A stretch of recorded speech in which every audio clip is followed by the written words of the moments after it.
did before whenever I wasn't here. Yeah. It's a good picture. Is it? I never could get it to work. It went fine. Imagine that'd be too far. I never could get it to work. The only thing is if you're on the phone, the phone would just is delayed. Bert, did you have problems with the volume? Well, I didn't really listen to it because I was watching it and I was on the phone talking. And it was delayed. It was delayed at least a couple of seconds or more. I had to turn the volume up all the way to over here. Did you? I never did turn it on.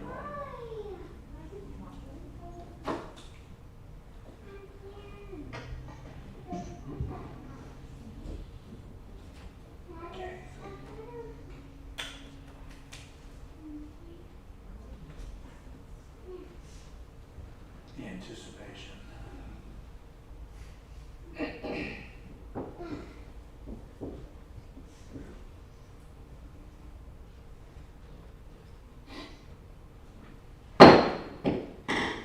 Good evening, and welcome to this regular meeting of the Helotes City Council. It's November 12th, 2020, and we're underway at 7 p.m. Before we get started on the agenda, if anybody came in, I don't think anybody did, but if you haven't turned your cell phones to silent or vibrate, we'd appreciate it if you would do that. First up on our agenda is our invocation, and tonight Councilmember Blue will be doing the invocation for us, and we'll follow that with a pledge of allegiance to the American and Texas flag. So if you would please stand for the invocation and pledge. Heavenly Father, we gather here tonight to do the city's business, and we ask for your presence and guidance as we do so. We are truly blessed to live in such a wonderful community, state, and nation. We pray that you will comfort those who are ill or in distress, and we ask for the protection of our first responders and all of our city employees and volunteers. Keep them safe in their daily duties and their daily lives. These things we ask in your blessed name. Amen. Amen.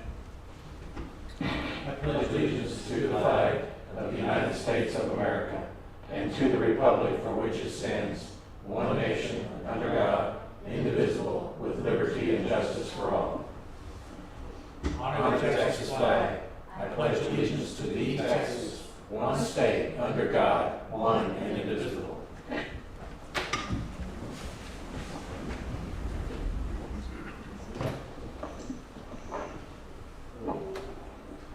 Okay, next we have a recognition segment of the agenda, and tonight we have certificates of achievement and badges being presented. First up will be our Fire Marshal Eddie Haynes, who is being promoted to Deputy Fire Chief and Fire Marshal. And then we have second up will be Vincent Rowell, who is going to be a firefighter engineer. And we'll turn this over to our Fire Chief, Scott Moreland. So Chief, it's all yours. Thank you, Mayor and Council. Rather proud moment for all of us to be able to promote any of our personnel. And I can't think of any of our staff who are more deserving than these two gentlemen. We'll start with Captain Haynes. Eddie has been, for all intents and purposes, my right-hand man since the day before I started, because he actually helped me move into my apartment. The night before, literally it was about 10 o'clock at night, the night before I started here. So Eddie's been a huge help to me. He's very well respected within our community, and I'm very proud to present him with our second in command rank of Deputy Fire Chief and Fire Marshal. So, Eddie.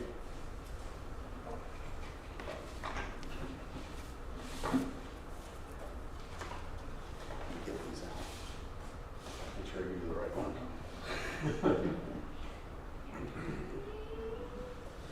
Maybe. Why don't you see if you can get around here to where you can be on the, are they on the TV? Which They direction are. is the best way? So Actually,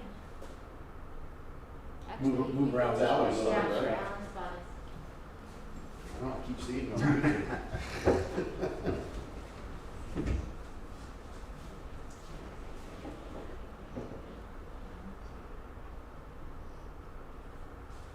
And it's tradition in the fire service that family members come up and pin the receiving individual.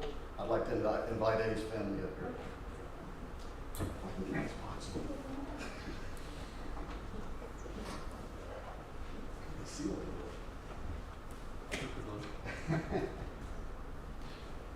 So, you get the big ones. And the chance to stab him with that, right in the chest.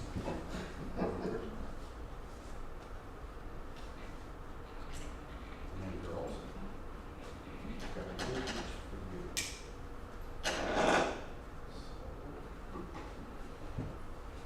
One goes on one side.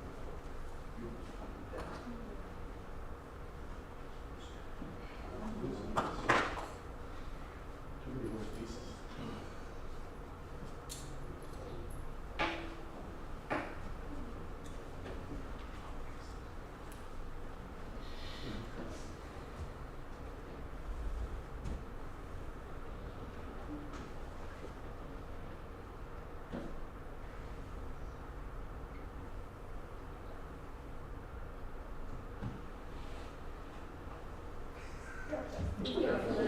Don't stab your finger.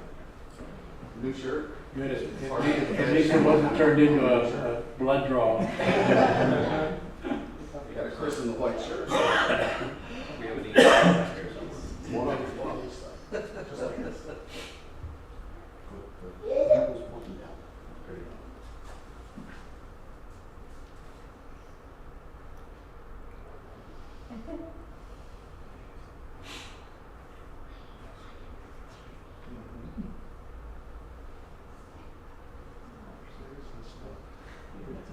It's hard to get through.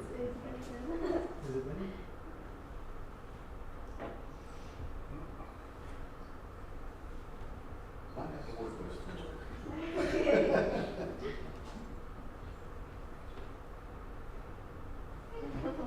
It's the thought that counts. That's right. Just so you know, the first time I stuck these through, I did get my thumbs. You guys can take your masks off.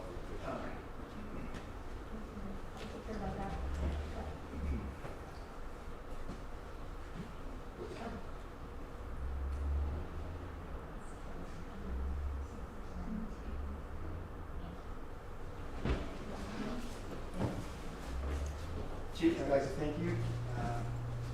Mayor, council, thank you guys. Appreciate it. On behalf of my family, thank you.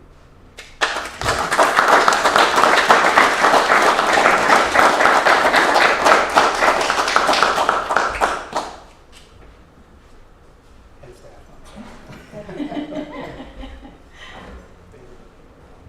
Our second promotee tonight is Vincent Rowell. Vincent comes from a firefighter family. In fact, his dad is a assistant chief in San Marcos. And I had the privilege of meeting him a couple of weeks ago when I was up there for class. So Vincent's been with us a short time, but he has shown a real affinity to this job, and we are lucky to have him. So Vincent Rowell.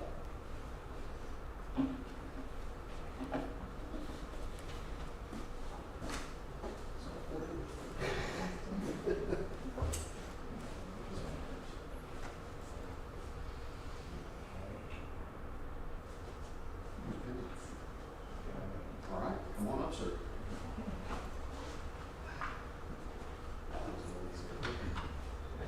You gotta lose that.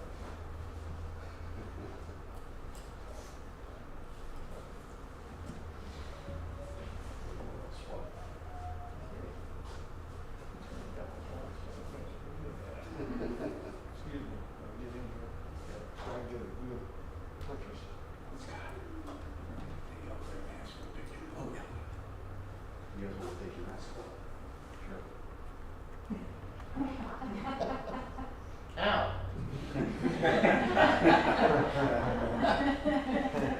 We keep Vincent around for his entertainment later. He's your dad, he's supposed to do that kind of stuff. Yeah, there you go. My kids are here too. I gotta do my part.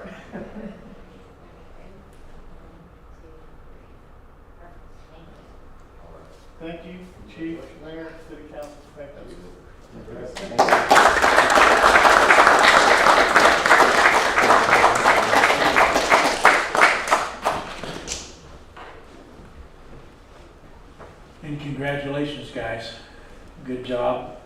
we are so proud of all of our first responders, and we're glad to say that through this COVID crisis we've been living through, luckily, all of our first responders, all of our services have been full service. We haven't had to cut back on anything, and as a city, we've been very lucky, and we're lucky anyway to have these two fine guys here, plus everybody else that we have, and even Josh here. Because many people don't realize Public Works are first responders also, and they're noticed or recognized as first responders. So we got a great group of people, and again, congratulations. Okay, we don't have any citizens to be heard tonight. We'll get on with our agenda. Like I said, if you guys want to stick around, you're more than welcome, but don't feel obligated. You're gonna miss the excitement. Be careful going home to San Marcos. Well, yes.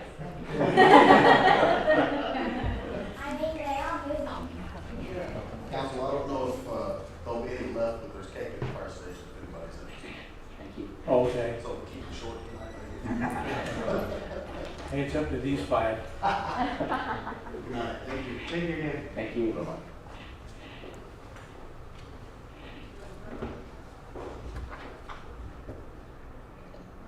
Okay, next up we have our consent agenda. Tonight it's items 4 through 8.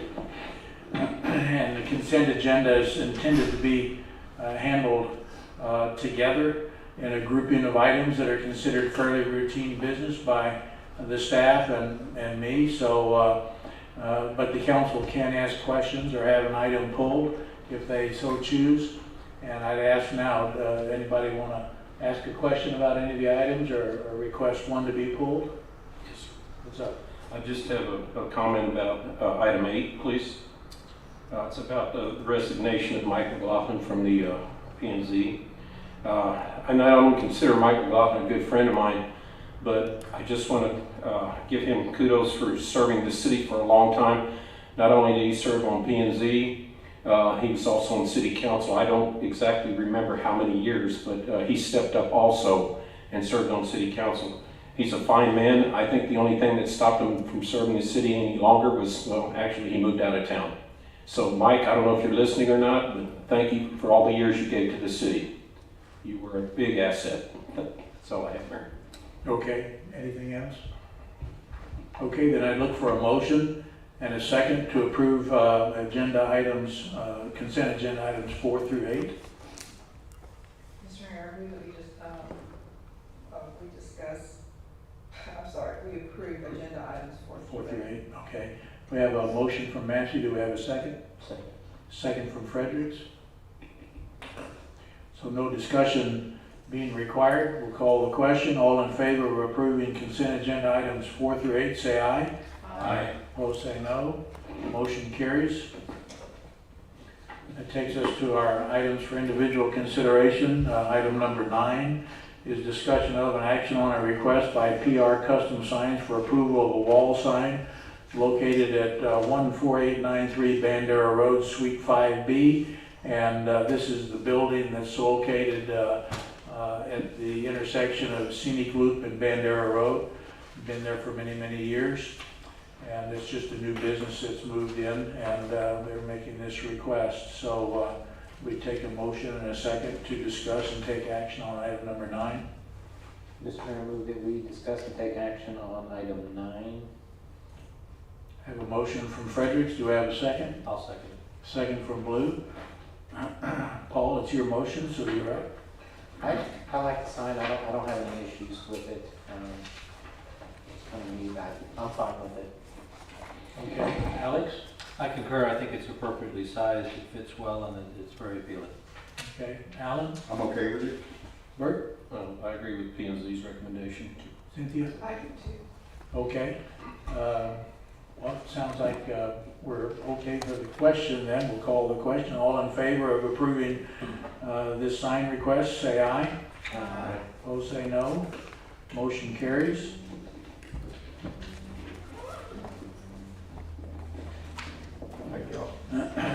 Item number, Thank you. oh, you're, okay. I Yeah, was here our precedent sign. Okay, well, congratulations. Thank you guys. I really Don't appreciate it. tell us you're gonna leave too. Marion, Appreciate we it. gotta get some cardboard figures. Hey, as nice as this has been, I will be back. Yeah, that was nice. That Even- was Even if it's just in the back row. Thanks for staying, Josh. He's here till the Now- end. Now, he has no choice. You guys spread out so we can see. Okay. We get back to item number 10, discussion of an action on the request by Southwest Texas Sign Service, Inc. for approval of signage for O'Reilly Auto Parts located at 13523 Bandera Road. So again, if we can have a motion and a second to discuss and take action on this. Mr. Mayor, I make the motion to discuss take action on T. We have a motion from Buys, do we have a second? I'll second it. Second from Blue. So Bert, you're up. Well, I agree with both recommendations from P and Z. On Part A, I agree with them not recommending a sign there. I don't think you can see it anyway, pretty much, and it's to me, it's not needed. And on Part B, I agree with their recommendation totally, and especially the part about reducing the overall size of the sign to better fit the location. So that's my recommendation. Okay, Alex? Thank you, Mr. Mayor. I concur with planning and zoning and Councilmember Buys on this. I think that the sign on the side of the building is not going to be visible. If you drive down the road, it doesn't do any good. And certainly it's just going to be a problem, and a variance wouldn't be necessary. I concur with also the idea that we would strongly encourage them to have a smaller sign on Riggs Road. There's no reason for them to have a sign the size that they're proposing. The speed limit on there is not like 45 or 50 as it is on Bandera Road. It's 25 to 30 miles an hour. There's no other business on either side. It shouldn't be that way. So I concur, and I don't know whether we need to split this into two parts or if we can make it as We're one going to motion. divide the question into Okay. two parts. And the final thing I wanted to kind of add, and this may be more of a question, I guess, towards staff, is that I know our sign ordinance, and it was addressed at planning and zoning, does require the address be put on the sign, and there was a discussion about whether or not, since the actual business address is on Bandera Road, that the only street number and name could be put on this one, but it's actually the wrong number if you put it on Riggs Road. And I would recommend that we not allow, or not require, I should say, the street number to be put on the sign, because I think it would be deceptive to anybody going up and down Riggs Road. And so I don't know if that needs to be included in what we do and allow them not to put a street number on the sign, because our ordinance does require it. So that would be my thought, is we don't require it. And if our city administrator might address that to some fashion, please. Did they have any comments on, I meant to ask you this before, on the reduction of the size? They did actually reduce it from when they first proposed it. They proposed it to be the full 8 feet, and then they came By back. a percentage or No, they actually just reduced it by a foot to 7 Foot. feet. Mhm. in both directions? In both, correct. They exceed, not to, because it's, the height is not to exceed 8 feet. They brought it down to 7 feet on that. They did not reduce the full size, which was the square footage. You know what I mean? Mhm. They just reduced the height on that when they came back. And as far as the address, is that something? The that we address, need to- you would have to, it is in our ordinance, so they do put the address, they don't put the street name, they just put the address. So it would be, have to be part of your motion, because it is a variance against our ordinance. It is not a requirement by state or any other regulation, it's an ordinance within our code. And So- we can let Bert amend the motion to allow them not to have the address. And normally I'd want it, but it's the wrong, and it could create Yeah. confusion on Range Road by putting a Bandera Road street number on there. Makes sense? And those were my comments. Thank you, sir. Okay, Alan? I'm okay with the recommendations of P and Z, and I concur that we should not put the street number on the sign. I can see all kinds of confusion as to what was the real address of the O'Reilly Auto Parts store. Cynthia? I agree, with what's been said. I'm just trying to understand why this monument sign has to be so big. Because basically it's just to let them, it's, for people driving on Ridge Road, it's a directional sign more than anything. And so I'm not sure why they have to have a monument sign made that large. So I think that it should be, half the size of what they're requesting at the very most. So, and I do agree that there should not be an address on there. Okay, Paul? I concur with what's already been discussed. Okay. Any follow-up? Bert, do you want to address reducing it even more, say 50%? What have they agreed to so far? What's the percentage? A foot lower in height and a foot So shorter. what's the percentage? What would that be? 10%? Smaller than the one out on Bandera Road? I mean, I'm trying to get a visual of this. Probably no more than that, because it's a pretty big sign out there. And this is shown as a pretty big sign. It's 12 feet. It's 12 feet long and 7 feet.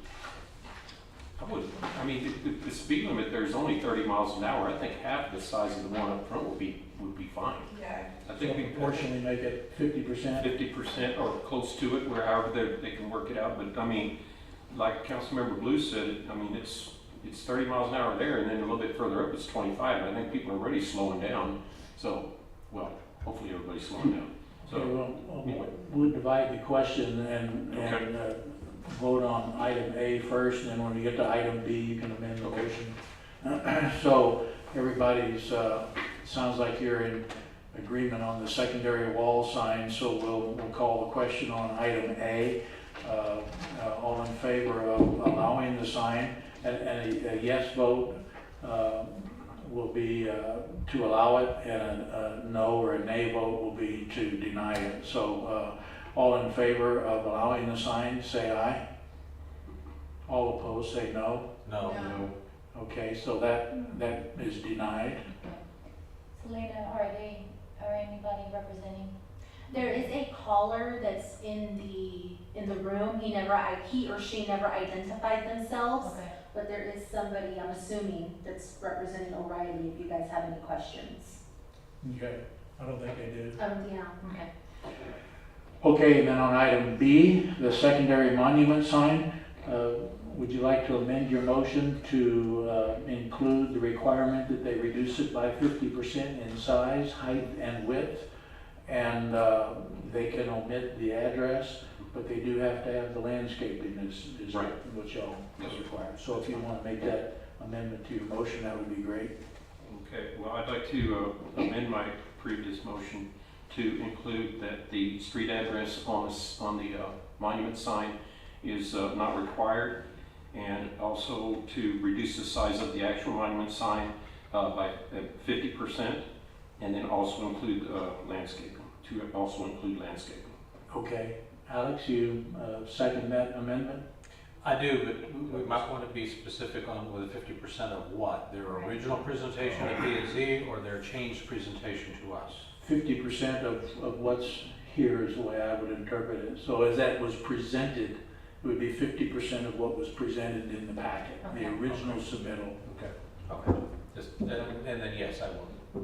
Okay, so the amended motion is to allow the secondary monument sign, but that it be reduced by 50% in height and width as presented, and that the address can be omitted from the sign, but they do have to comply with the landscaping requirement.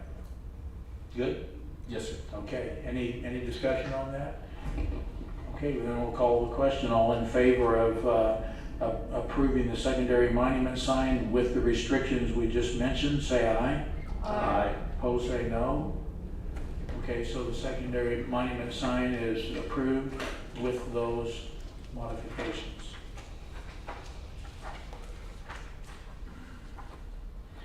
Okay, next up we have item number 11, discussion of and action on a resolution canvassing the returns and declaring the results of the general election held on November 3rd, 2020. So if we can have a Motion and a second to discuss and take action on the approval of the resolution, canvassing the votes. I'd take a motion in a second. Mr. Mayor, I move that we discuss and take action on item number 11 as presented. We have a motion from Massey. Do we have a second? Second. Second from Fredericks. Okay, Cynthia, any discussion on that? Not really. Okay, pretty cut and dry. Paul? No. Alan? Anything? No. Alex? Bert? No. Okay, then we'll call the question. All in favor of approving the resolution, say aye. Opposed, say no. Motion carries. Resolution is approved. Votes are canvassed. Takes us to item 12, discussion of and action on a resolution approving an animal care services agreement between the City of Helotes and the Helotes Humane Society for a 5-year period, which is basically what we've done in the past. We're just renewing the expired agreement that we have now. So I would look for a motion and a second to discuss and take action on this resolution. Mr. Mayor, I move that we discuss and take action on 12. Have a motion from Fredericks. We have a second. No second. Second from Byes. Paul, it's your motion, so you have any discussion on it?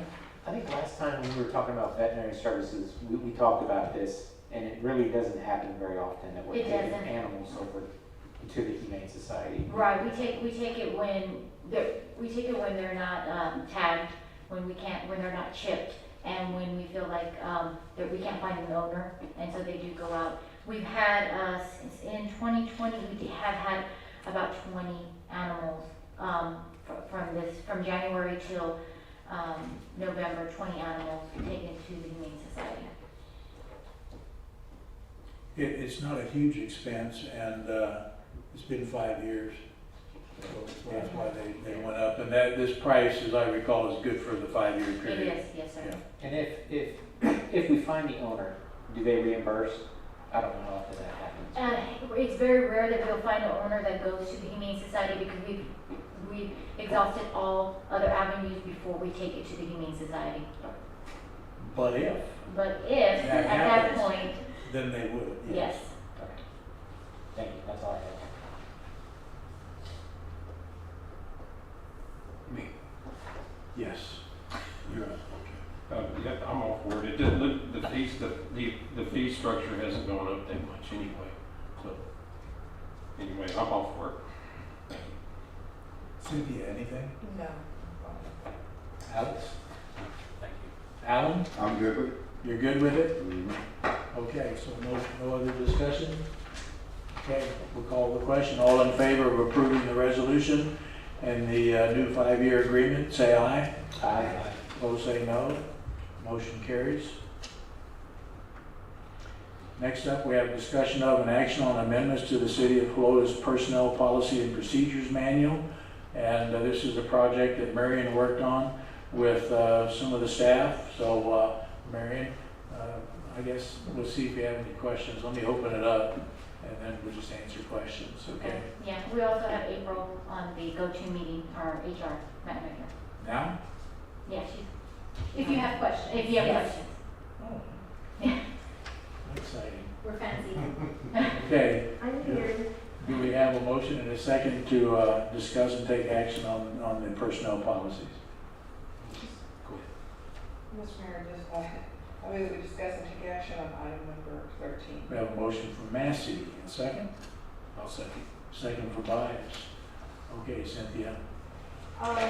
So I did notice that there's a lot of things taken out and they were being moved to the a departmental standard operating procedures document or? Right. Within each department, each one, like police has their SOPs, fire has their SOPs, and the administrative department has their administrative SOPs. Okay, so it's being moved to make it apparently more flexible. Correct. To right you were taking that. I guess the other question I have is, I looked through there, Was there anything else substantially changed in the person's personnel? One of the big things is the cell phone. We used to get cell phone allowances. Now we're actually issuing out cell phones to be in compliance with Senate Bill 944 because we have to archive any text and cell and emails because of Senate Bill 944. We have not been in compliance of that. So that is a major change in this policy. How do you archive? There's a system like AT&T, Verizon, all of it. We use AT&T. There's a third party that you go through, and they actually archive the text. So they archive it through a cloud, and so you have every single text that is. That's why the text will be only. That's why we are doing it. So it is all business, any government-related business, and we're not trying to archive or attempting personal.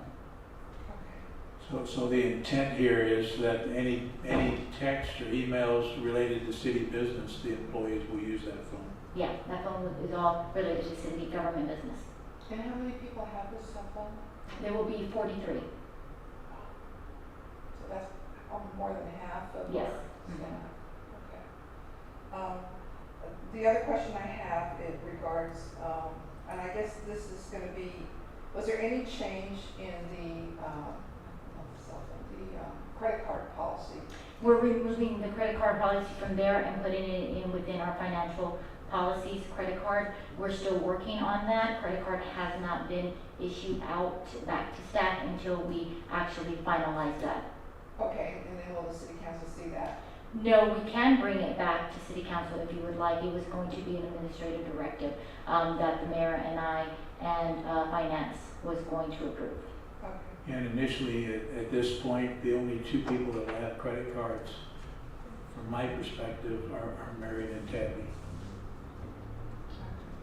All right. That's all I have for right now. Okay, Bert? Okay, while we're on the subject of credit cards, is that going to be expanded to anybody else as far as a credit card? Not right now. Okay. All right, the thing I really like, thank you for all the work you did. I guess it was you and April. April did majority of the work. Okay. Thank you, April. And so they did a lot of work. She did. I had some ready. I could tell there was, I could tell somebody else added something, there's no doubt about it. Anyway, okay, I like what you've done with the grade and step system, reduce it from 6 years to 3. But to review it, yes. You have to review it, Yes. that's a good idea. And then the other question I had was, so a council member, we didn't have the right before, but a council member has access to an employee's personnel file as long as we stay in the HR office. I didn't know, did we have that before? I don't think we did we? Yeah. Yeah. Yeah, Oh, we we did. It did. just wasn't in writing, and we did also that so that we can put parameters that it has to be here, because Okay. there was no parameters to that. Okay, and like you're saying, no medical files, well, that's a Correct. no-brainer. But anyway, good job. Very good. That's all I have. Alex? No, I'm fine, thank you, sir. Alan? I'm okay. Paul? I had a couple questions. When you're talking about the probationary period, when you're bringing an employee on, and it says it can be extended by 3 months, I wasn't clear if they're if it's extended 3 months, because it says the probationary period can be extended for 3 months past the original 6. Can they still be terminated without an appeal? Yes. At that point in time? Yes. Okay. Yes. Okay, I didn't know. That wasn't clear. I don't know if you wanted. To me, it wasn't. Okay. So We can I make don't know if you clarification wanted on to- that. I have to look at that language again. I believe there's, it's not the same. Okay. We'll We'll look at that. It just wasn't clear to me. So, 14.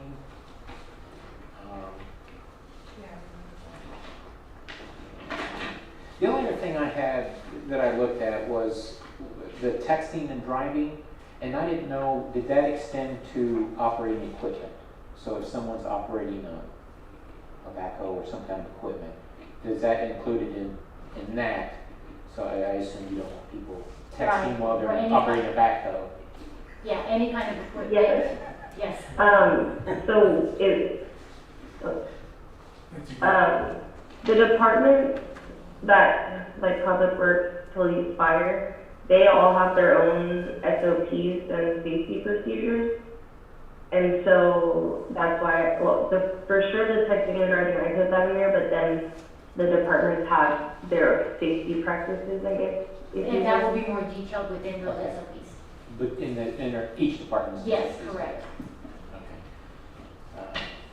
I think that's all I have. The only other thing, on the performance evaluation, can a department head delegate that to a lower supervisor, or does the department head have to do the performance evaluations? It can be delegated to like a captain or a sergeant. It's always been delegated, but the department head generally reviews it and signs off on it. Yeah, that's the only other questions I had. Thank you. Okay, Cynthia, any follow-up? No? Bert, any follow-up? You guys? Nothing? You good? Okay, then we'll call the question. All in favor of approving the policies and procedures as we presented them to you, say aye. Aye. Opposed, say no. Great.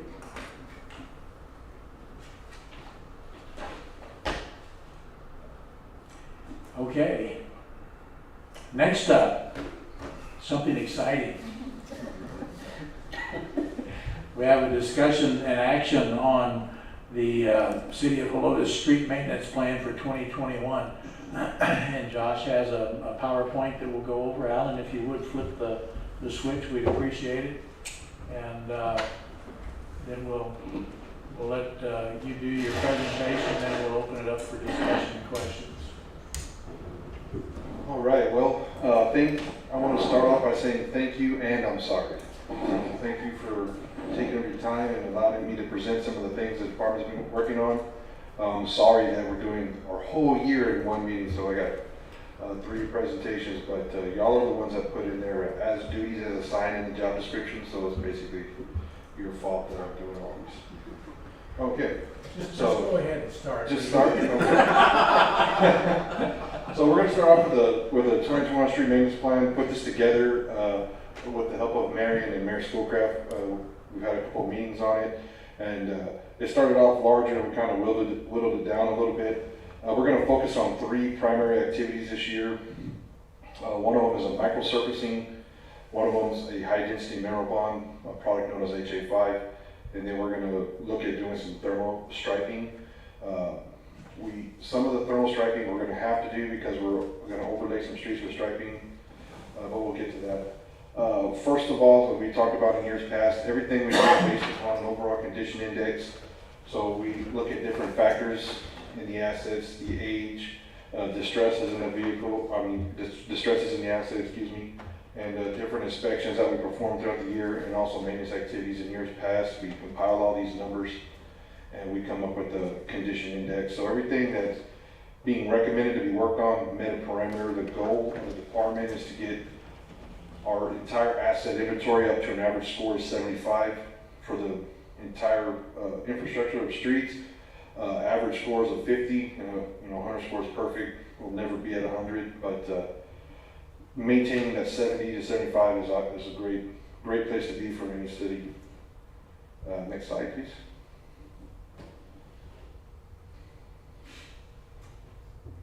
So this slide is the 3 activities with just a little bit more details. HA5 is a product that goes down with a neutral charge. The reason for the neutral charge is it helps it adhere to the existing asphalt, and it basically seals your pavement. It helps protect against oxidation due to weather and sun.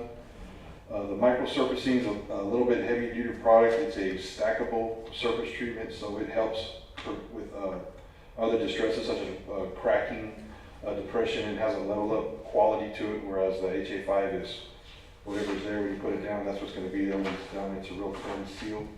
And then the hot applied thermoplast, that's just the best solution for street marking. It's not just a paint, it's a actual product that they melt down and put down on the ground there. So these are the recommended activities for microsurfacing.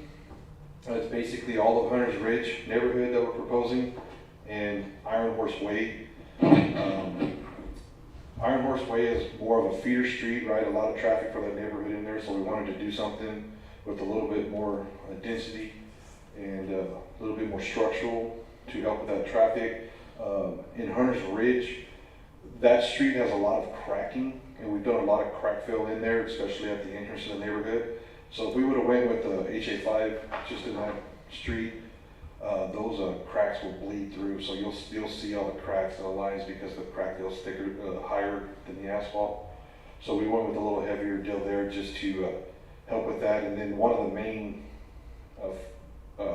distresses that people use microsurfacing for is for streets with a lot of cracks. So that definitely fit the criteria. Here's just kind of a quick map. Hunter's Ridge, Iron Horse Way. It's not all of Iron Horse Way.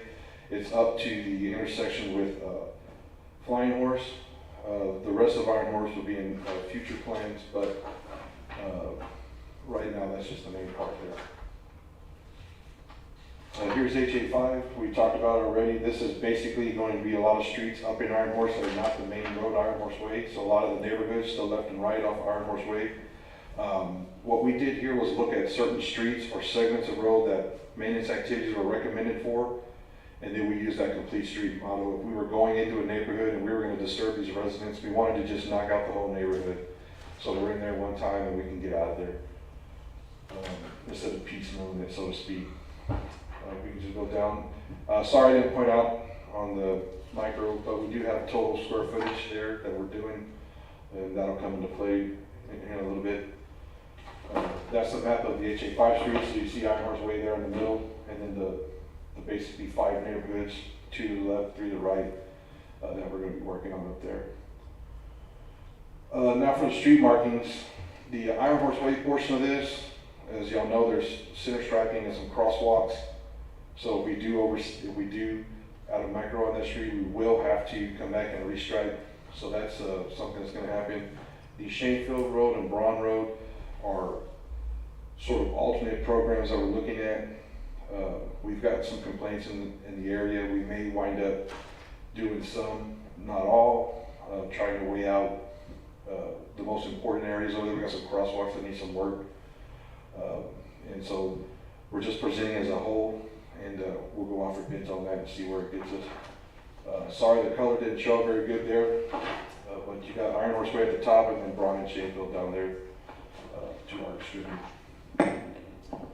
With all that being said, what we're asking for tonight is approval on our street maintenance plan with a dollar amount not to exceed $600,000. We based our estimate on cost on previous year bids other cities have been getting for similar products. And this number right here will cover everything we talked about tonight. It's subject to change depending on what we do with the thermoplast on Shanefield and Gong, and if we get better or worse prices. But this has a little bit of, I guess, buffer built in there, I guess contingency. So we're very comfortable with that number, and it will probably be less. And that's it.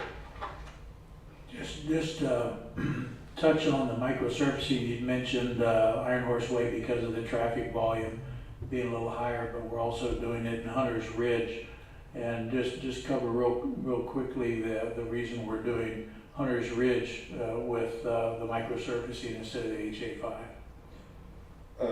So yeah, it's basically because of the current condition index of the pavement. It's a little bit too far to stress for HA5. HA5 is very, very particular with where they put that product.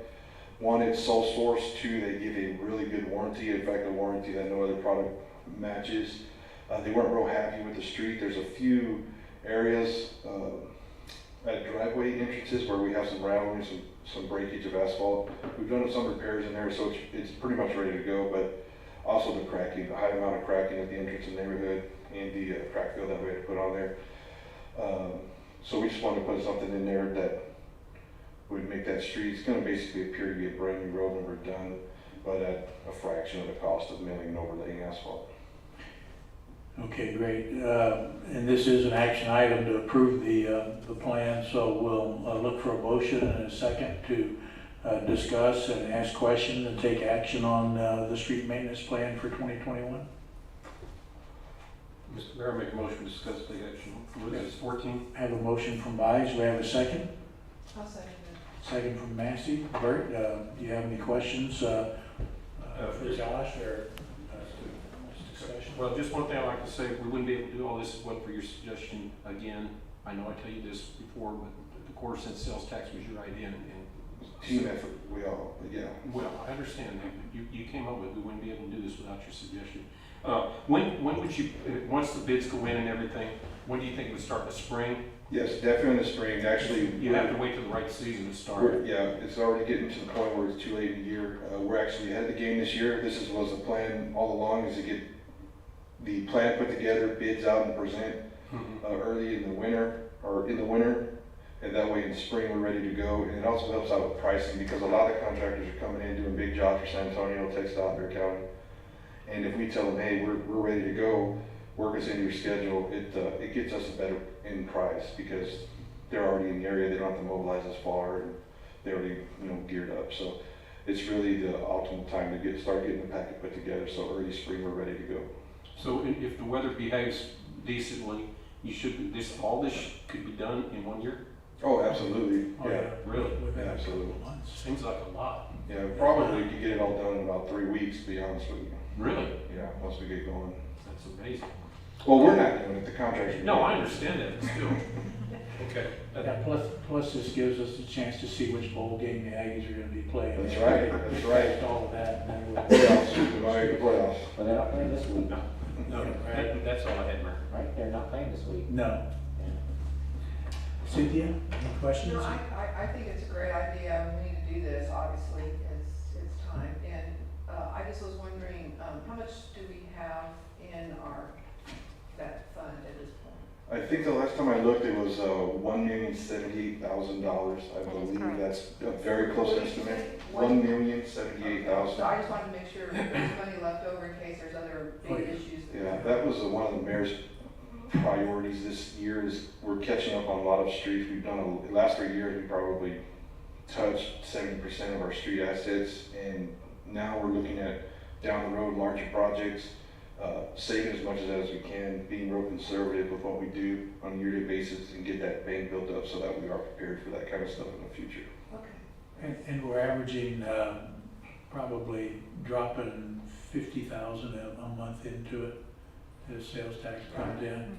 And I also like to point out, it's thanks also to our voters, our citizens, because not only did they approve the original one in 2015, when we went to the voters, they renewed it last year when it expired, and it's renewed for another 4 years. So yeah, it's been a windfall, because before, as you recall, we were lucky to put $30,000 to $50,000 a year into doing street work. So this has allowed us to do some really heavy duty maintenance.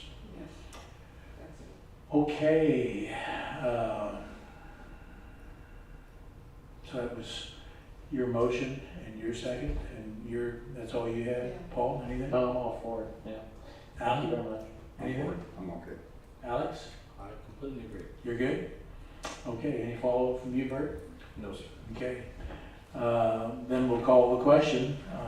All in favor of approving the 2021 street maintenance plan, say aye. Aye. Opposed, say no.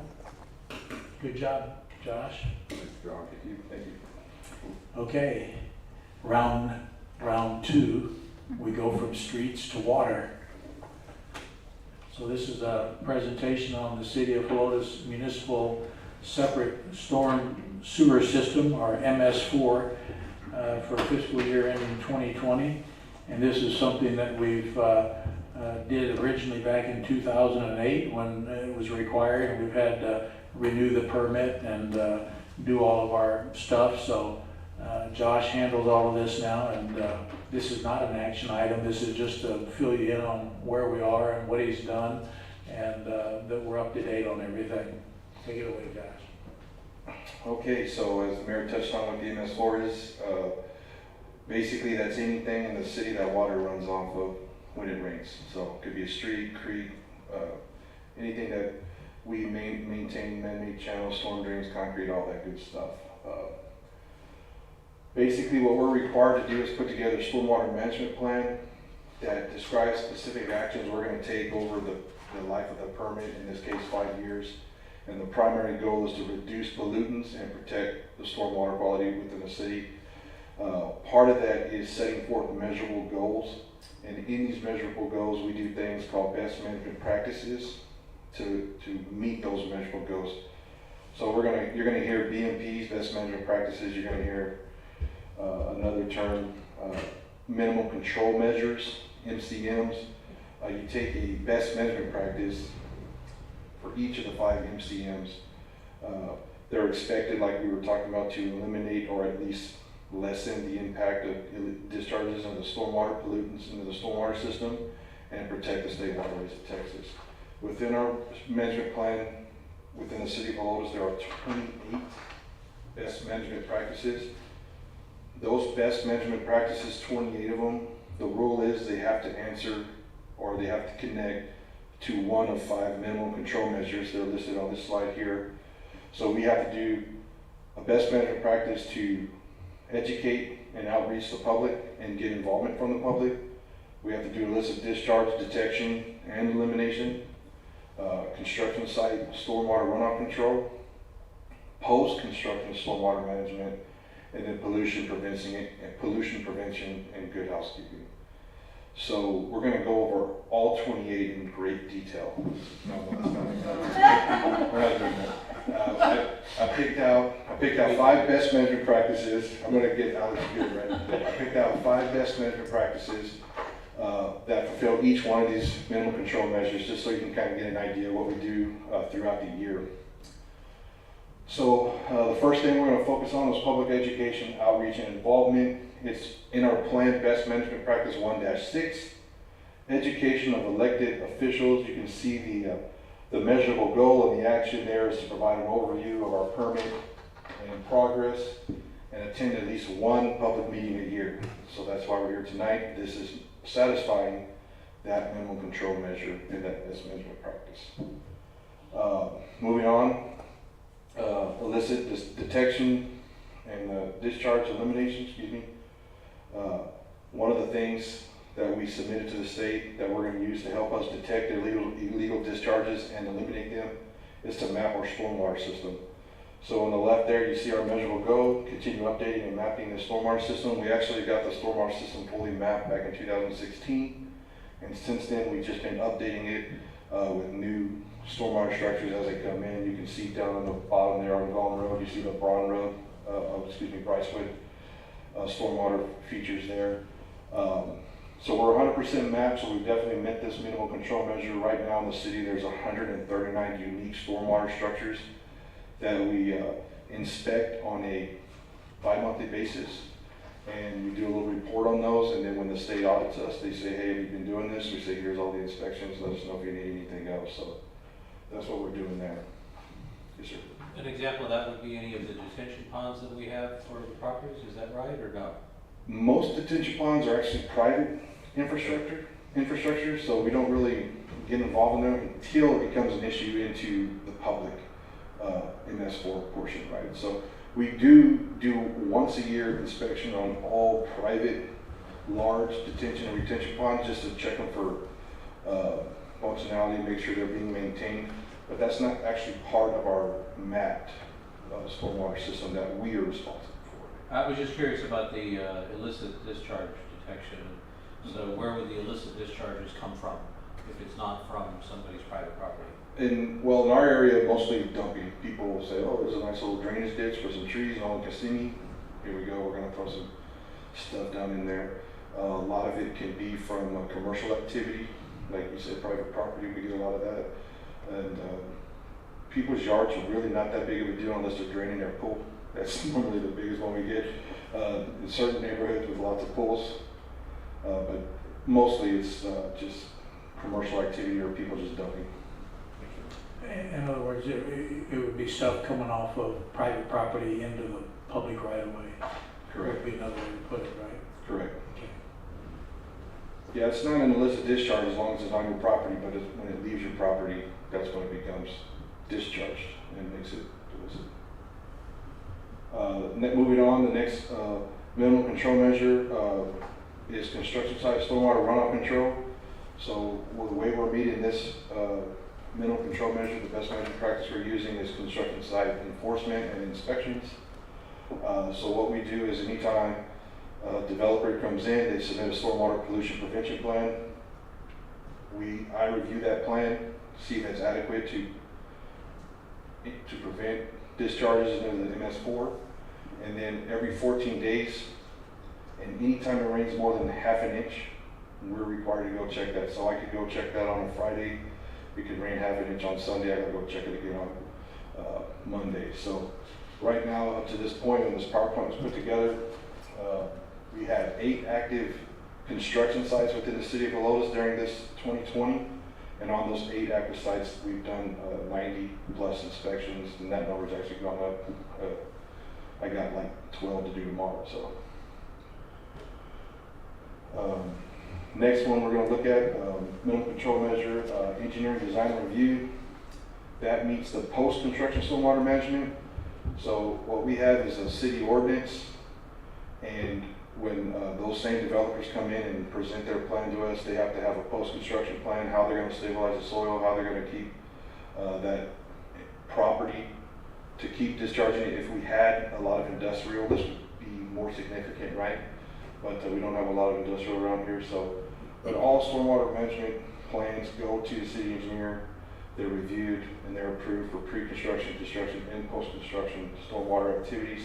So that's one of the things that does for us, and it meets that control measure. This one here, pollution prevention and good housekeeping. Best management practice, disposal of collected stormwater sewer system waste. Basically, what we're talking about, any dump materials, any in-house cleaned up material, any debris that we keep from getting dumped into any creek or left on the side of the road to eventually wash down in the creek. And we dispose of them properly, taking them and make sure they go to a proper landfill depending on what it is. So on a yearly basis, one of the recordables that we use for this when we report to TCEQ is we have 810 yards of cubic materials disposed of us in-house by C6. That's where the majority of our stormwater debris will go to that we clean up. And then we just put a little caption in there of what we spent this year over that. Sometimes it can get costly based upon debris and storms. We had a tornado come through real close to us and some straight line winds not too long ago. It created a fair amount of debris for us. It's the first year in my time here that we went over our allotted cubic yards with C6. So that wound up costing us that $400 to $600 right there to dispose of that. Getting down to the end, how we've been doing. The permit cycle renewed in 2019. The next 5-year cycle started in 2019. We submitted a stormwater management plan to TCEQ in stormwater 19. They have not given us approval on that plan yet. They're far behind because it took them a long time to update their requirements for MS4s. The most recent update I got was last week. The individual reviewing our plan called and asked for an additional digital copy. And so I know it's being reviewed, but we haven't received any comments back yet. We have been audited a few times by TCEQ. They kind of just show up and say, we want to see what you're doing, show us your plans, show us your recordables, what's going on. So that's what that paper is on the right there. That's our most recent audit here this year in 2020. And we were successful. We had 0 demerits in that audit. I don't think we've ever had a demerit since I've been doing it. We did have one time where they questioned some of the materials we turned in, but we were able to clear that up. So we've been doing pretty good as far as TCEQ goes. And that's it. But on the actual audits and inspections, we come through with flying colors. Yes, yeah, we've never had any issues with TCEQ. Great. We'll go from with questions. Cynthia, have any questions on this? By the way, I think Cynthia would have been fine if you had just covered 1 or 2. Sorry. Note for next year. Yeah, make a note. You Thank good? you, yes. Bert, anything? I'm sorry, I got to ask a question. That's all right. Okay, on this part that says, I don't understand this, it says the disposal of house activities exceeded something by 280 yards. What, I don't understand that. So for our in-house activities within the department, we get 810 cubic yards of material disposed of, no charge per our C6 contract. So for this year, we exceeded that amount by $280. If you look at the action and documented activities, the action is to perform proper disposal, which is why we have to have C6 haul that stuff off. We can't just throw it down the creek. And then on the documented activities portion, you'll see where it says budget requirements and proper disposal of waste materials. So we have to keep a dollar amount that we, and at least a very close estimate of cubic yards disposed of, which is why I just included in that slide in case somebody wanted to know about the documented activity. That's what I'll be submitting to TCEQ in my annual report in January for 2020. That's the information that they give. We did a lot of, or they did a lot of tree trimming this year too, and that goes into the container. So that plus the storms that we had earlier this year, it just created more volume this year than we typically have.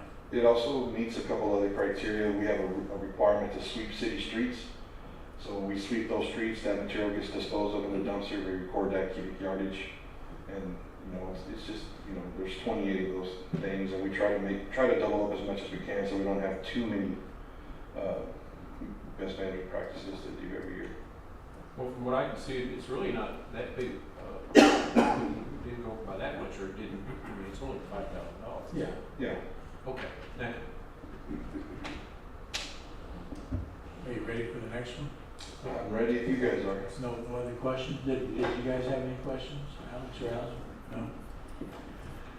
No? Okay, next up we have a presentation on an idea that Josh has been working on for a while, that he brought to Marion and also me, and we looked at it, and it looked like a very interesting and viable plan, and so we thought we'd let you guys take a look at it. And again, this is presentation, no action required. So Josh?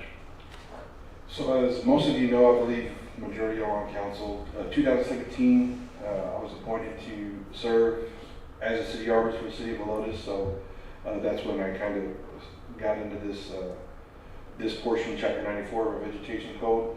One of the big problems that you all know, being from Helotes and been here for a long time, is we have a huge oak wilt problem. It's throughout the whole city, and it spreads. So in my daily activities as a city arborist, I started getting a lot of calls, right? People hear there's a city arborist for Helotes, so a resident starts calling and they start asking questions, and a problem presented itself that we were trying to come up with a solution, or at least a way to help our residents. So real quick, this is just a definition of oak wilt. We don't have to spend a lot of time on it. Y'all know what it looks like, but it's a disease that affects the cardiovascular system of the tree. This is up-to-date maps, as up-to-date as we have. Texas A&M Forestry Service has assisted with a lot of this. They keep maps up-to-date for our area. They come out and consult with us on oak wilt IDing oak wilt, and also they provide suggestions into treatment and actions. So those are our maps. One of the real questions that a lot of people ask is, why would we even consider mitigating for oak wilt? Sorry if I didn't express that at the beginning. This is an oak wilt mitigation plan that we're trying to implement here in the city. And it's just, key points. We know City of Helotes is an oak wilt hotspot. We know live oaks grow in clumps, we call them mott's, and that they share resources amongst each other. So if one gets it, it's going to spread pretty rapidly. If a tree's in a group and these live oaks are all tied together, it can move as far as 75 feet a year, and it can definitely cross roads and whatever it needs to do to keep spreading. The Texas A&M Forestry Service has some recommendations of how you would prevent the spread of oak wilt. We all know treating the wounds. It's a city ordinance here that we have to treat those wounds once you cut them.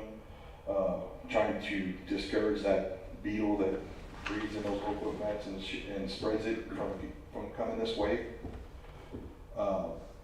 We also, one of the recommendations is to sterilize tools and equipment going between trees and remove. A lot of people think that's the last case, and it probably is, but if you see an active red oak, especially with active fungal mats in there, the best thing to do is get it out of there because it's a hot spot for these beetles to come through and it promotes the spread. So these are all recommendations from Texas A&M Forestry Service that we've gone through over the years. Just leaning on what we've done in the past. So in the past we've had ordinances, we've had pruning restrictions, we have permit requirements, and we just try to enforce it through educating our tree trimmers and those contractors out there as they come to the city pulling their permits. Kind of get into the meat and potatoes of the plan here. What is the plan? What are we going to try to do to mitigate this oak wilt? I didn't want it to get too complicated, but I also wanted to make sure we had some sound ideas. So based upon Texas A&M Forestry recommendations and a couple of lifelong arborists that I consulted with when I was putting all this stuff together, obviously remove symptomatic trees, especially if there's active fungal mats, is one of the options. We want to trench around sick trees. Now trenching is one of those things, does it work, does it not work? If it's done right it can, if it's done wrong it hurts. The key thing is if you're going to look at trenching, you want to trench around a tree that's already diseased. You don't want to trench around healthy trees. You don't want to loosen that soil, you don't want to promote tree growth. You want to stop root grafting. And you want to trench around those dead trees and just get them disconnected from everything else before hopefully they spread that disease. So it's kind of like a little different philosophy on it. We want to treat trees. A lot of people say there's no cure for oak wilt. We know that, but look at it, a tree like a human body.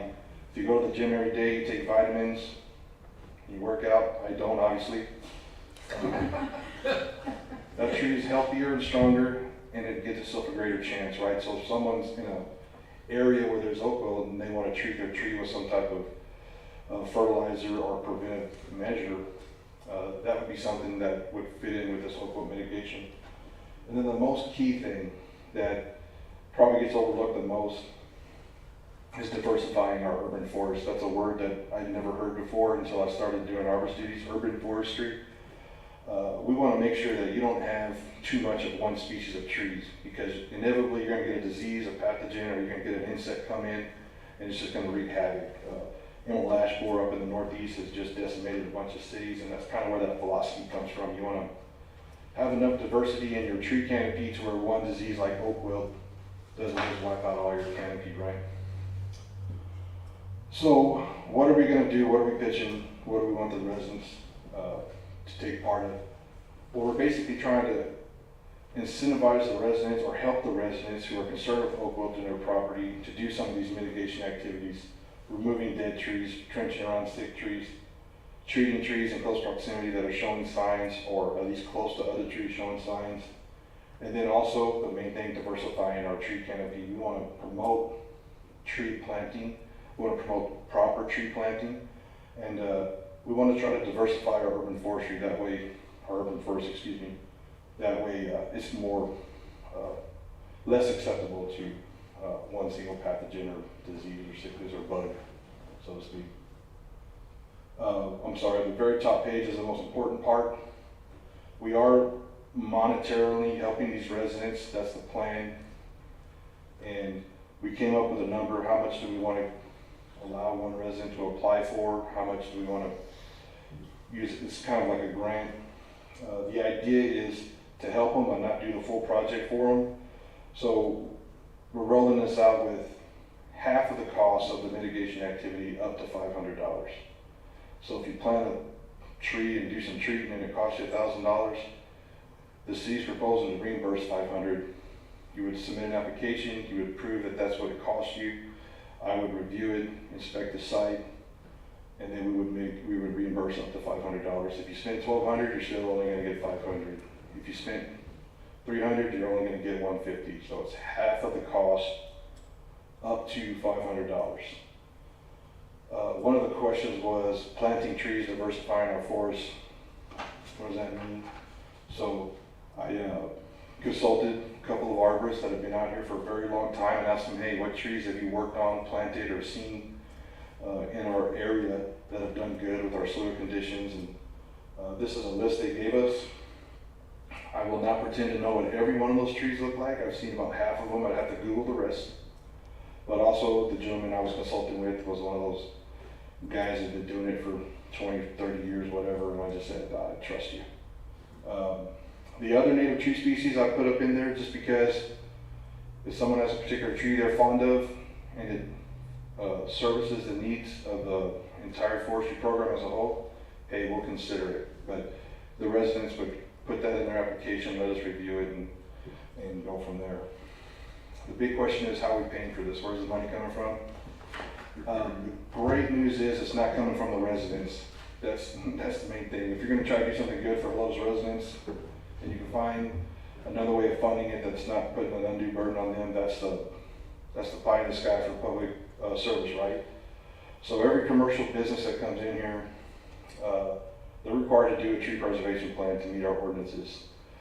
Preservation rates based upon size and species of trees. When they can't or choose not to, there's fees and mitigation. So in our code, which is listed here, they're only allowed to write a check. They can write a check if they want to, but it's only for half of the mitigation. So if they take out 100 inches of trees over what the code allows, they can write a check for 50 inches, but they have to plant 50 inches. No questions asked. That's what it needs to be in compliance. If it's ever a case where that's not in compliance, we got to come to council and get a variance approved. But everybody's pretty much worked with being in compliance have been doing this. So that's where the fees come from. That 50% they're choosing to pay because either it's easier for them or they don't have room to plant. Sometimes there's just so many trees on the property when they get started already, and the property's only so big, they can't plant a whole bunch of trees, so they do have to pay some mitigation fees. Also, the fees can be if they told the city they were going to protect a certain tree in a certain area and they didn't, and it got damaged or removed, there's mitigation fees for that. So all this money is coming from either violations or removing more trees than they want to. And in our code, you can see there on the bottom, that's what we're charged, $150 per caliber inch of tree. Right now in the balance, there's $86,000 in there. Most of that came from the development of Brycewood. We're going to start the program with the $25,000 pot, so to speak, and see how much traction we get, see how much interest we get from people, and go from there. On the next slide, I put in the slide other proposed projects. There's no definite answer to what project I'm speaking about. This slide is meant to just give everybody an idea of what we could use that money for that would still meet the intent of our tree preservation code, right? We want to make sure that the money that we're charging for tree canopy loss goes into programs to promote, protect, and increase, if we can, our tree canopy cover for the city. Go back up, please. So some of the ideas I got there were planting trees in city parks, maybe install irrigation on the trees to ensure survivability, educational things throughout the city, whether it be at Old Town City Hall. Maybe we could do some tree ID, tree species information on little plaques in front of trees, just things like that to help people gain that appreciation. Falls in that education and outreach. Maybe a tree-centric beautification project, either in Old Town or a park or City Hall, you know, just any random ideas. And then also the pie in the sky, maybe even purchase land for tree preservation areas, city parks and things like that. So that's where we're at. This next slide, before we get too in-depth in it, I have to thank Andrea Wazir and also Marion. Marion was very supportive of the plan. She helped put the PowerPoint together. Andrea Wazir is awesome, by the way. She's incorporating it in the new city's website. There's an application that's online. If you click on that, click here, please. Job right there. It's not in there. No, because it's a PDF. Well, the idea was to have a link to our city's website there. I can send everyone a link via email. And in that website, it's really, it probably saves you some time to look at it yourself, but I'm really happy with the way it came out. There's drop-down informational boxes if you got questions. It'll explain the plan to you a little bit more. It has an area where you actually apply, you put in your name, your address, all that stuff. And they will be using our public works management system to keep track of who's applied for these grants, where they've been used and how they've been used. We also want to make sure that we're not letting one citizen continually use it, and we want to make sure that it's kind of getting moved around the city, right? We don't want it to be central in one place. This flyer right here, Andrea, was here also created, and we're planning on mailing that out to the residents when the program gets up and going, probably early part of next year if everything goes as planned. And it's basically just a one-pager summing up everything we just talked about. To my knowledge, there's very few, if any, cities promoting a program like this. We don't know how well it's going to be received, but it's at least a step in the right direction to preserve and protect what's here for generations to come.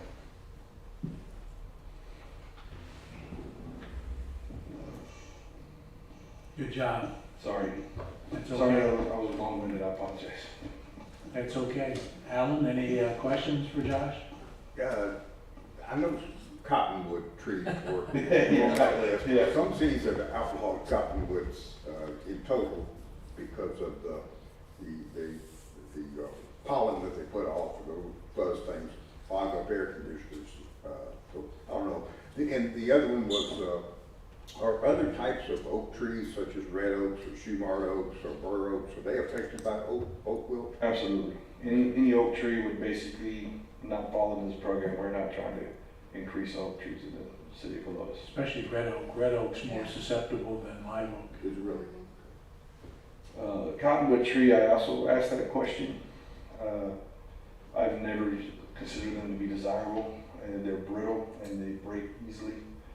But the arborist consultant have said if you're going to plant a tree in an area with oak wilt and you're looking for canopy, it's a fast-growing tree, and it does great in our soil. There's a lot of them around here. So, but obviously we're not trying to tell residents exactly what tree to plant. We're just trying to give them an idea of what we're looking for, and hopefully they can use their imagination and find some really good native species that really diversify the canopy.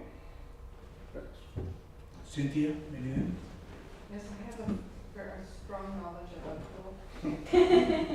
I live on Rocky Neck Trail, which is a hot point for it, and we had to cut down 32 trees 15 years ago. 32 oak trees in our backyard, and it cost $2,400 to just cut them and remove them. It was a lot of work. So what was interesting is that, you know, we ended up with a lot of Chinaberry trees. Yeah. And I don't understand where they came from because we didn't plant them. Birds. Yeah.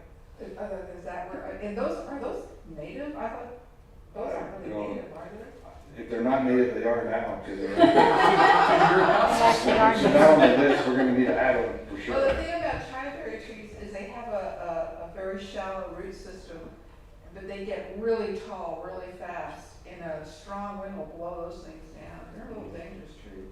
Anyway, so it's, like I said, you were saying you don't want one person to, you know, I mean, if they can only do it once, I guess that's the question. Say they have 12 trees that need to be removed, and they're not going to replace them with 12 trees, or if they are, they can still only just get one reimbursement, right? As the plan sits now, that's the ultimate idea, but also, who knows, right, in the future, there's a lot more demand. We might readjust, but as we're rolling it out now, we want to make sure that we don't have unlimited fundings, obviously, and we want to make sure that all members of the community have the opportunity of using it. So, And this isn't just, this is to help them get rid of trees too. It's not just to buy a tree and plant it, right? Correct. Okay, because that's probably one of the biggest issues, getting someone to cut a dead oak tree that's huge. It's expensive. It's very expensive. Yeah. It's definitely one of the driving factors into including removing Well, it's a fire hazard. trees. There's a lot on our street, and you know, I just thought, sometimes I think I would just someone put, you know, a match to that, everything's gonna go up. It's pretty dangerous. So anyway, I think it's a good idea, even from the aesthetic standard that we would like here in Helotes, but also the safety of the citizens. Because they get really very dry. Maybe we should have asked the fire department for some funding, now that I think about it. Yeah, I'm serious, it's pretty bad. Well, like Josh says, we have limited funds for this. We wanted to start it out and just see how many people apply. And this will allow us to work with 50 people initially and just see how it goes. Yeah, well, I think it's a good idea. I think it's a place to start. As long as we have development coming, I foresee at least getting some funding on an annual basis. You know, it's looking good for this year as far as, you know, getting some of that, and then, you know, we're doing something productive with it, so that's the ultimate goal, right? Yeah, I think it's a great idea. Alex, anything? Yes, please, thank you. Yeah, I would vote against cottonwood. I have one in my front yard. Is it a fast-growing tree? Yes, but they should be on a riverbank. If I don't water it weekly, it drops leaves at any given time. Even in the spring, it's dropping leaves. It's terrible. It leaves a mess wherever, on the cars and anything. But there are probably a dozen of them in Cedar Springs, and every one of them just cannot handle this temperature. So I'm surprised it's on that list. The Chinese pistache is a fast-growing tree that I think you'd be very pleased with. It's a good tree, but cottonwood, no. We can look at that. We can definitely remove cottonwood from the Yeah, list. it is a water. It's scratched. It is one that should be on a riverbank, because if you don't water it constantly, it's gonna be trouble. The only tree on the list I'm married to is a cedar elm, so those are really good trees. I love them. Straight growing, good trees. Which ones? I appreciate the fact that we're doing this. I think it's important, and I think it's a great use of the funds that are coming in specifically to redirect them, because these funds are coming from areas that had to cut down trees, right? So we want to be able to promote, and I love the fact that that's there, and I appreciate it. So great job. Thank you. Paul? The question I had is, so how are we supposed to stop the spread out of these hot zones? I mean, you're not going to trench. I heard that you could immunize trees, but you said no. I mean, I've heard that before, that you can immunize a tree against it. Immunize the tree. You can basically give it a vaccine. Yeah, That's not very effective. Yeah. So there's no way to stop the spread. I mean, the people that are right outside these hot zones, I assume those are the people you would want to hit heavily, to try to spread it from getting out of those hot zones, correct? Absolutely, absolutely. But trenching, a big trenching thing wouldn't work. A big trenching thing would not work. That's a selective case-by-case situation. We don't want to rule it out because it can be effective if done properly, but it's definitely not the first go-to. Some people, when I go and meet with other arborists and we talk about trenching, it's like a 50-50 pull. 50% say it works if it's done right, 50% say it's a negative because it promotes growth in the wrong direction. So you have to make sure the situation's right and the location's right for it to work, which is why the application process that we're putting together will be very involved in what's going on and be able to do site visits and assessments and things like that. And hopefully the residents, we have a lot of tree experts that live here. I don't know if you guys know, but there's published authors of Circle A that have published books on trees, and I have to be careful when I answer the phone and what I say, because I could be talking to someone with a master's degree in biology, and you know, I don't have that, okay? So, but yeah, so we just want to make sure that we're trying to have some control over what's happening and hopefully direct the residents in a way that is better for the entire urban forest, right? We're not worried about necessarily one resident. We're worried about the overall area. And this is applicable to the ETJ also, right? Because our vegetation code goes out into the ETJ. We collect permit fees out of the ETJ. When there's development in the ETJ, we require tree preservation depending on what the project is. So it's definitely Helotes and the nearby surrounding areas. I'm all for it, thanks. Well, also, none of the preventive measures are a guarantee. You know, Correct. Because of the beetle, and it can skip over, windstorms can break limbs, and the beetle gets to it. There's just all kinds of variables. Yeah, the only guarantee is doing nothing does nothing for us, right? So Well, Bert, you're the last one. I hesitate to ask, but do you have any comments or questions? Yes. Okay, go ahead. I mean, I'm just giving you a hard You have too many trees in your yard already, Bert, sorry. Yeah. yeah, because how many times can I do this? Anyway, is the $500 reimbursement, is that just is it an annual thing for a resident, or is it just a one-time deal? Right now it's a one-time deal, They can use it one time, not annually. not annually. We want to spread the money around to as many residents. The revenue stream is not constant. It's gonna fluctuate, it's gonna change, and we don't wanna get into a program where we're trying to fund it out of our general fund, right? The whole purpose of using the fund that we're using, it has to have some limitations and.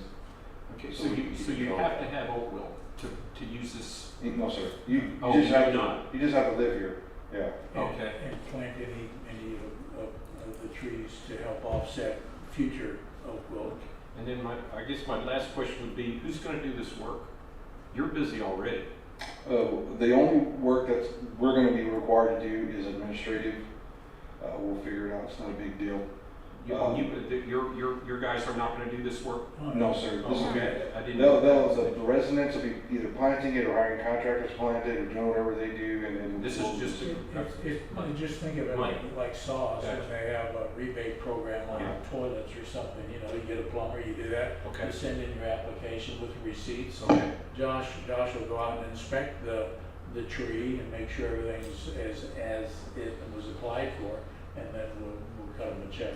So the taxing part will be on our staff to keep track of who's getting the money. So Yes. that would be what? That'll be- Abby, or that'll be- maybe you? Yeah. That'll be me, I'll keep track of all that. We already have a management system, you know, the same thing we do our street maintenance with. Uh-huh. Has the capabilities, it has a full tree, module, I guess you would call it, in there, to where we can track trees that we planted, we can track locations, addresses. As soon as an application would come in, we had the ability to cross-reference that with the database and see if that address is approved from before. It's one of the best projects, I think, because it's gonna require the least amount of work and has a chance of being very impactful. So it'll be no problem doing it in-house. Okay, that's all I have. Okay. Any follow-up? Alan? Anything?